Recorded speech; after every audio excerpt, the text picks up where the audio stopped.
சகோதரர் பக்தசிங் அவர்களின் ஊழியத்திலிருந்து விடாய் துணிக்கேற்ற வார்த்தைகள் ஏப்ரல் மாதம் 9ஆம் தேதி. மேலும் தமது மூலமாய் தேவனிடத்தில் சேருகிறவர்களுக்காக வேண்டுதல் செய்யும்படிக்கு அவர் எப்பொழுதும் உயிரோடு இருக்கிறவராகியால் அவர்களை முற்றுமுடிய ரட்சிக்க வல்லவருமாயும் இருக்கிறார்.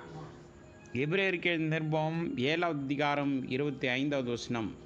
நம்முடைய நித்திய பரம ஆசாரியரான கர்த்தராகிய இயேசு கிறிஸ்து இடைவிடாமல் நம்முடைய பாவ மன்னிப்புக்கென்றும் நாம் திரும்பி கட்டப்படும்படியாக நமக்காக பரிந்து பேசுபவராக இருக்கிறார். நம்மை முற்றுமுடிய ரட்சிக்க வல்லவராக இருக்கிறார். சுவிசேஷத்தின் நிமித்தம் ஜீவனை இழந்த பல அல்லல் பட்டவர்களின் உழைப்பை குறித்து அப்போஸ்தலனாகிய பவுல் ஆச்சரியப்பட்ட போது கர்த்தர் சொன்னார், நான் அவர்களை திரும்ப கட்டுவேன், அப்படியாக நான் விட்டுவிட மாட்டேன். கர்த்தராகிய இயேசு கிறிஸ்துவின் இடைவிடாத பரிந்து பேசும் ஜெபத்தினால் இது சாத்தியமாகிறது. மறுபடியும் பிறந்தவர்கள் மீண்டுமாக பயங்கரமான பாவத்தில் விழுந்தால், தொடர்ந்து பாவத்தில் வாழ்ந்தால், தேவன் பரிசுத்த ஆவியானவரை கொண்டு தொடர்ந்து அவர்கள் இருதயத்தில் போராடுவார். அவர்களை மீண்டுமாக கொண்டு வரும் வரையில் விடமாட்டார்.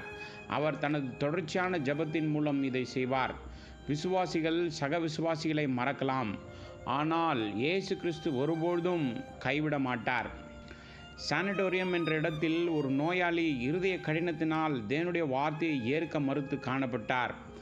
ஆனால் ஒரு பெண்மணி மாதம் ஒரு முறை சுவிசேஷத்தை பிரசங்கிப்படி தொடர்ந்து போவார்கள். பல உதவியால் நோயாளியை தாங்கி சுவிசேஷம் சொல்லியும் அவர் செவிசாய்க்க தொடர்ந்து மறுத்தார். அந்த பெண்மணி 10 வயது சிறுமியுடன் எப்போதும் செல்வார். ஒரு நாள் அவர்கள் குடும்ப ஜெபத்தில் அந்த நோயாளியின் பெயரை சொல்லி பெண்மணி ஜெபிக்கவில்லை. உடனே சிறுமி சொன்னால், நீங்கள் அந்த சானிட்டோரியம் நபருக்காக ஜெபிக்க மறந்துவிட்டீர்கள் என்றாள். அதற்கு அவள், அவரை குறித்து எனக்கு நம்பிக்கை போய்விட்டது, ஆகவே அதை குறித்து பேச வேண்டாம், அதை விட்டுவிட்டேன் என்றாள் அவளுடைய தாய். சிறுமி கேட்டால், இயேசு கிறிஸ்துவும் அதே போல் விட்டுவிடுவாரா என்று. தாய் அமைதியானாள். சிறுமி தூங்கிவிட்டாள். தாயால் தூங்க முடியவில்லை. அவள் ஜெபிக்க ஆரம்பித்தாள். இயேசுவே என்னை மன்னியும் மன்னியும் என்று மீண்டும் புதிய பாரத்தோடு அந்த நபருக்காக ஜெபிக்க ஆரம்பித்தார். மறுநாள் தன் மகளோடு புறப்பட்டார். சிறுமி வழியில் பூக்களை கண்டு அதை பறித்து பரிசாக அந்த நோயாளிக்கு கொடுத்ததால் அவர் கண்ணீர் மல்க அழுதார். உடனே பெண்மணி ஆச்சரியப்பட்டு காரணத்தை கேட்டார். சில வருடங்களுக்கு முன் தனக்கு ஒரு மகள் இருந்தால், அப்பொழுது நான் தேவனுடன் நல்ல ஐக்கியத்தில் இருந்ததாகவும், திடீரென்று பெண் பிள்ளை இறந்து விட்டதால் கர்த்தர் மேல் இருந்த சிந்தை அற்று அன்பு கூறவோ வேதம் படிக்கவோ இல்லை.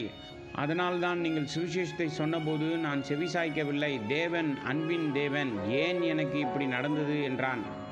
உடனே அந்த பெண்மணி சொன்னால், சில நாளுக்கு முன் உன்னுடைய மனைவி குறித்து, அவளின் தகாத நடவடிக்கைகள் குறித்து, பாவ வாழ்க்கை குறித்து நீ என்னோடு பகிர்ந்து கொண்டாயே என்றாள். அவனும் ஆமாம் என்றான்.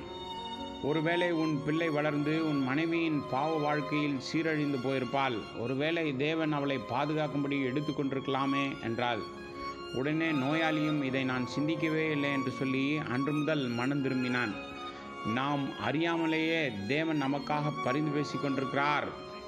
நாம் அறியாமலேயே நமக்காக தேவன் பரிந்து பேசிக் கொண்டிருக்கிறார். இதை உணராமல் அநேகர் பின்வாங்கி போய்விடுகிறார்கள். அவரையும் அவரின் தயவையும் சந்தேகிக்கிறார்கள்.